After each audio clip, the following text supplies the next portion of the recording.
pouvoir faire notre sous-verre, on va essayer de faire une natte. Pour ça, on prend 3 couleurs différentes pour se repérer.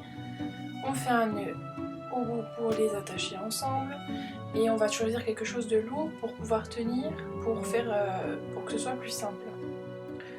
Donc, une des manières de faire, si vous ne savez pas faire les nattes, il va falloir passer les fils, les croiser de cette manière-là. Ne déroulez pas trop le fil de votre bobine, sinon ça va être plus compliqué. En faisant comme ça ne sert pas beaucoup la natte, donc essayez de retendre de temps en temps. Et si jamais c'est compliqué pour vous comme ça, il suffit de mettre vos doigts juste au fur et à mesure de tenir la base de la natte avec les doigts et de bouger les pelotes avec l'autre main, c'est plus facile.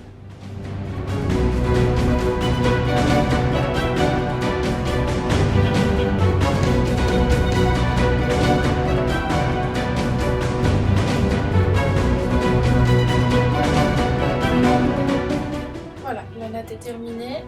J'ai fait un nœud à l'autre extrémité, donc vous voyez à peu près la longueur. Pour vérifier la longueur, voir si c'est suffisant, vous pouvez essayer d'enrouler pour voir ce que ça donne, avant de couper bien évidemment, pour savoir si la longueur vous suffit pour pouvoir former un sous-verre dans notre cas. Si c'est pour un tapis, il faudra une natte d'autant plus longue. Donc voilà, ici on voit à peu près la taille du rond final.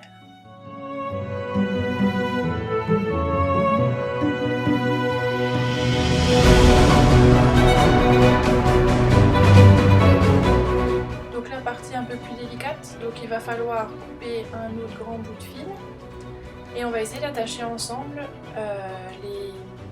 les éléments. Donc on prend le milieu du fil,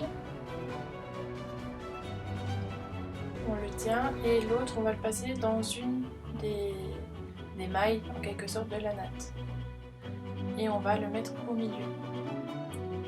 Le but c'est d'avoir un brin de fil qui noue un côté du cercle et l'autre brin qui noue l'autre côté.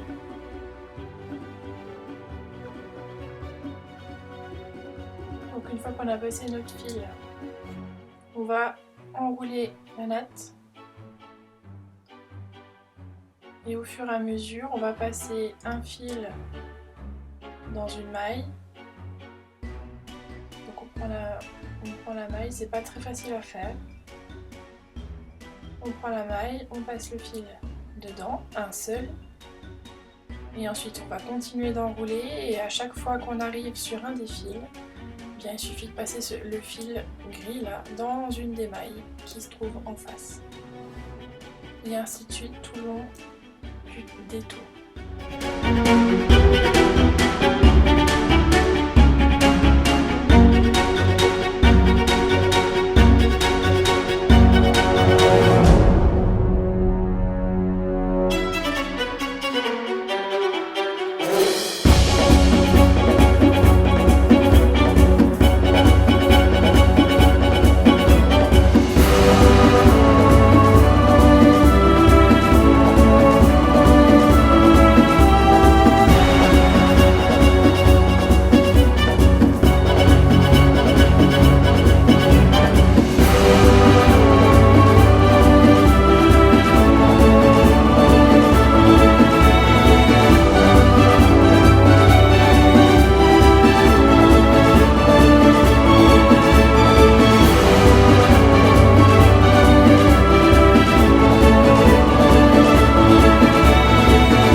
Donc là on arrive à la fin, donc on fait un nœud avec notre fil autour de la maille et ensuite on cache le fil dedans.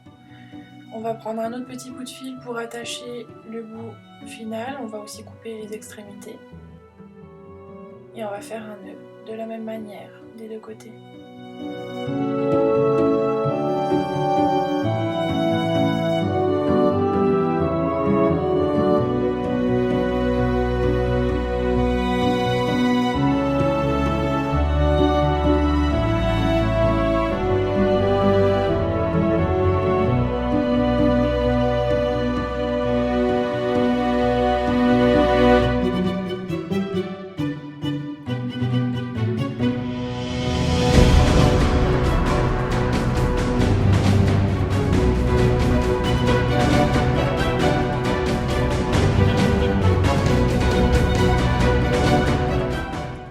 Voilà, nos nœuds sont faits, nos fils sont cachés, on aplatit correctement, on lui donne la forme que l'on veut et on n'a plus qu'à poser le verre.